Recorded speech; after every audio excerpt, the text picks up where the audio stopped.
Hey guys, it's Julie B. Deep Dives again, and today I'll be deep diving into Boyd's harrowing story arc heading into Season 3, using the information we've been given from past seasons, the Season 3 teaser, the full trailer, episode descriptions, and a new Season 3 overview video that was released on Amazon this week. In this new video, executive producer Jeff Pinkner says, "At the end of last season, Boyd said to the creatures, 'You don't break me,' and they've taken that as a personal challenge." Indeed, at the end of Season 2, after smashing the music box and freeing Julie, Marielle, and Randall from the dungeon dream state, Boyd screamed, "You don't break me." Even though he was in the middle of the woods in broad daylight, the entity that was in control of the monsters somehow heard him. This became clear from the Season 3 teaser trailer, in which the cowboy monster tells Boyd, "You said this place couldn't break you. That's what you said. Let's see." He and the other creatures grab Boyd, clawing his arm as he struggles against them, and one of the monsters even partially transforms, most likely to gain extra strength to overpower Boyd. We know that from past seasons, we have seen that the monsters seem to have much greater strength once they transform. They tie him to a post as he continues to struggle against them. Boyd is then shown tearfully watching as the creatures are apparently torturing and slowly taking the life of a victim right in front of him as he helplessly looks on, his absolute worst nightmare. Boyd tells the victim, you're so strong, I know, his face full of devastation. Initially, I predicted that he would be speaking to Fatima, while the creatures took her baby after an accelerated pregnancy. But given some new information, I now believe that the victim is most likely Tian Chen. In my previous video, I laid out the evidence for why it's most likely that Tian Chen will perish in Episode 1 and have her funeral in Episode 2. I now believe that she is the one in the barn scene, rather than being attacked in the street. In a recent interview with comicbook.com's Chris Killian, Killian said, "At the end of Episode 1, something horrible happens, and instead of the audience seeing the violence, the camera stays on your face while you watch," as he speaks to Harold Perrineau. Given this information, I believe that the barn scene must take place in Episode 1. Therefore, the victim cannot be Fatima because she appears in episode descriptions throughout the season, which tell us that she is still pregnant up until at least Episode 7, which says the edges begin to fray as concerns about Fatima's pregnancy deepen. But back to the barn scene. Also in the new video, we hear a voiceover of Boyd sobbing uncontrollably as he wails, "I'm sorry, I'm so sorry." I believe this will be part of the barn scene, as he has watched helplessly while the monsters take Tian Chen's life in a slow and brutal way. We won't see it happen, per the interview of Harold by Chris Killian. Instead, the camera will stay on Boyd's face as he reacts, because the monsters want him to have to watch helplessly as they brutalize one of the most beloved people in town. In the teaser, we saw Jade and Boyd pulling a wheelbarrow with a body in it, and this appears to be the morning after the barn scene, as Boyd is wearing the same yellow shirt with the bloodstains on it and a tear in his left sleeve, and they're coming from the direction of the barn. We also see a dead cow laying on the street, which lines up with what should happen in Episode 1, based on the images that Amazon has released for that episode. In the full trailer and the Season 3 overview video, we also get more shots of Boyd carrying the body from the wheelbarrow into the church, draped in the cloth that was over the wheelbarrow. In the overview video, there's a scene in which Boyd walks down the street wearing that bloody yellow shirt with his head bowed in devastation. And most interestingly, Jade is shown in the church asking Boyd, "How are you still alive?" Then we hear a voiceover of Boyd replying, "They wanted me to watch." Jade must be shocked that Boyd is still alive, because he likely saw the monsters capturing Boyd at the barn the night before, and no one survives something like that here. In the full trailer, Jade was shown standing and watching something happening in shock, with Victor having to rush over and whisk him away to safety. I believe Jade was watching as the monsters dragged Tian Shen and Boyd to the barn. The theme of breaking Boyd has been present from the beginning of this series, but the pressure on Boyd continues to intensify. Boyd is Mr. Fish and Loaves. He transformed this place from the first day he arrived in town, organizing their resources, developing a better system for their hiding spots, and finding livestock while exploring the woods. But most importantly of all, Boyd found the talismans that enabled people to not just survive, but to actually live again and have some semblance of happiness, even in this nightmarish place. In Season 2, Boyd was sent into a faraway tree by the boy in white, and wound up in this dungeon dream state, was then tricked into getting infected with bloodworms, which were actually cicada nymphs, as Real Enigmas has pointed out. Real also pointed out that the dungeon scenes were really just a dream state, likely one that exists in Fromville's past. This man, chained up in the dungeon named Martin, had a marine tattoo, so he was clearly chosen to manipulate Boyd, in my opinion, since Boyd is ex-military and would certainly follow the mantra of leave no man behind. Martin seems to be possessed by an evil entity when he says to Boyd, "What if Abby was right?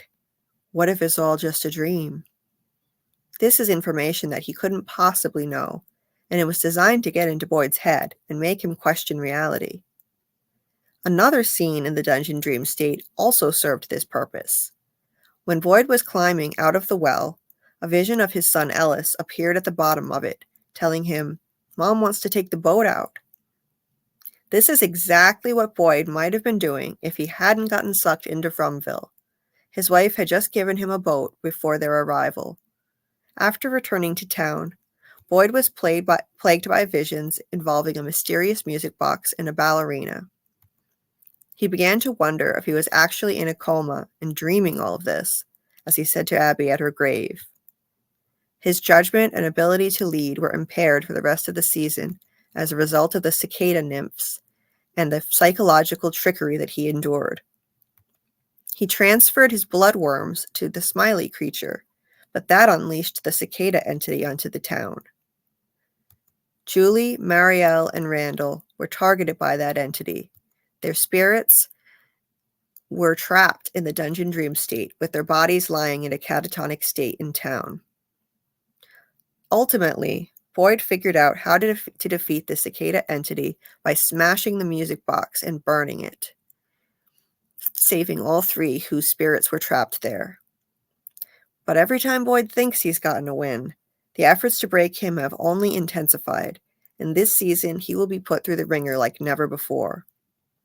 In the Season 3 overview video, Harold Perrineau says, "We think we know what's going on, but we just keep getting new rules. The fight isn't over until we're all dead, or they are." Boyd will be brought to his breaking point after watching the creatures brutalize and take the life of Tian Shen in front of his eyes, and he will continue to be pushed toward that breaking point throughout the season. Apparently, he will be so traumatized and triggered by that barn scene that his judgment will once again be impaired. The episode 2 description says, Boyd struggles to find a path forward as the town says goodbye to one of their own. The episode 3 description says, Donna and Ellis try to talk Boyd out of a dangerous plan. I believe this plan likely involves the creature's cave, or something related to going on the offense against the creatures. The photos that have been released from episode 1 show Boyd deep in conversation with Jade, who is staying overnight in the sheriff's station. Jade must be telling Boyd about what he saw in the creature's cave and what he learned from Tabitha about the creatures sleeping down there. Even though Jade himself didn't see any creatures that we know of, he will tell Boyd what Tabitha saw. And given this new information, after being traumatized by the horrific demise of Tian Shen at the creature's hands, I suspect that Boyd will go on the offense against the creatures, possibly venturing into the cave himself, trying to light it on fire, or maybe using himself as bait in some way.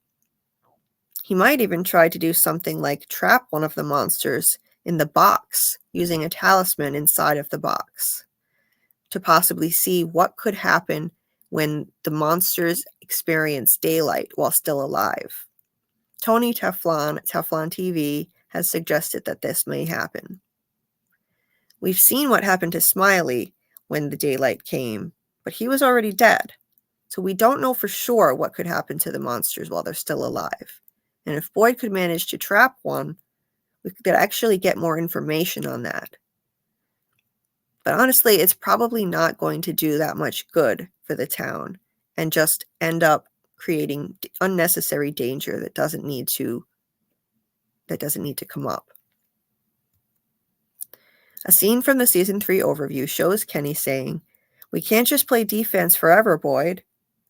The showrunners have said that the townspeople will go on the offense against the myriad horrors surrounding them. But it sounds like Boyd will take this to an extreme.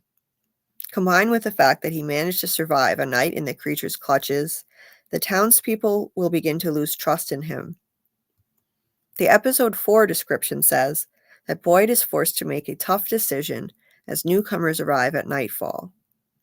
This will be the episode when the new ambulance arrives, with the new character Acosta riding inside. I also think that Tabitha and Henry, Victor's father, may be in the ambulance. I'll get into my reasons on that in a later video.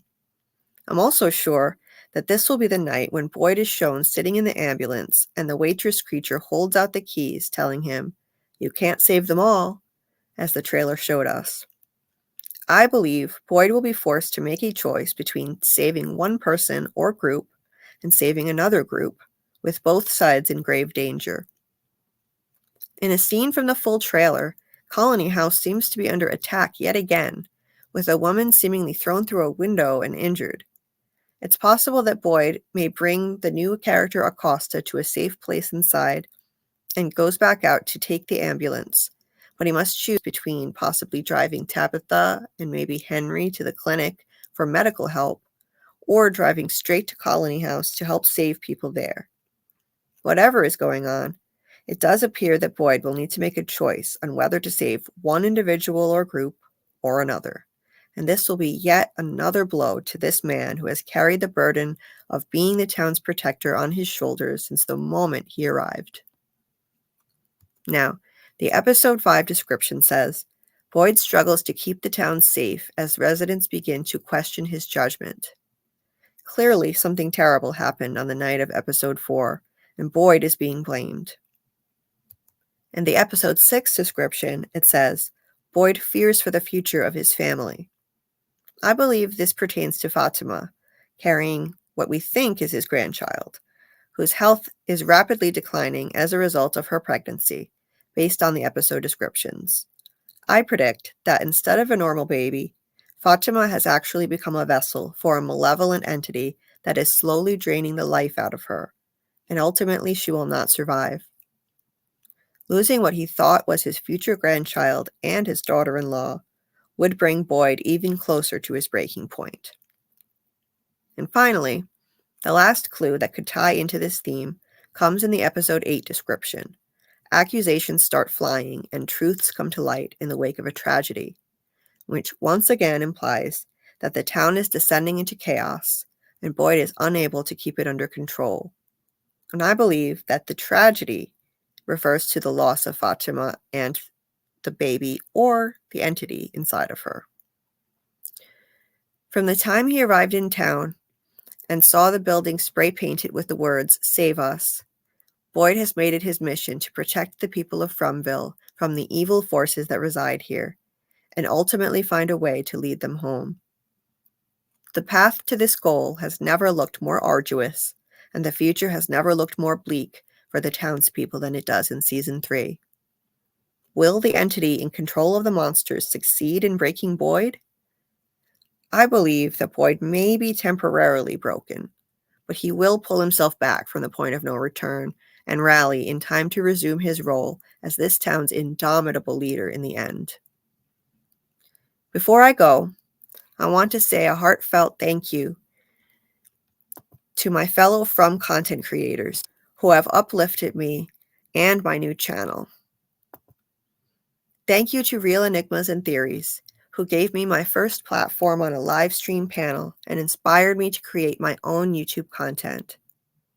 And thank you to Jeremy Eisenfire, who has given me such generous support, encouragement, and experience as a guest co-host on his channel. Finally, Teflon TV, who has invited me onto his live stream panel and kindly promoted my channel. I'm grateful for the support of all of you and every other member of the Fromville who's uplifted and supported me. Now, I want to know what you think. Do you believe Tian Chen will be the victim in the barn scene? Do you think Fatima is carrying an evil entity and/or may not survive? Finally, how do you think all of this will affect Boyd? Let me know in the comments. And if you liked this video, please hit the thumbs up and consider subscribing. Until next time, keep on deep diving and let's see what we can discover together.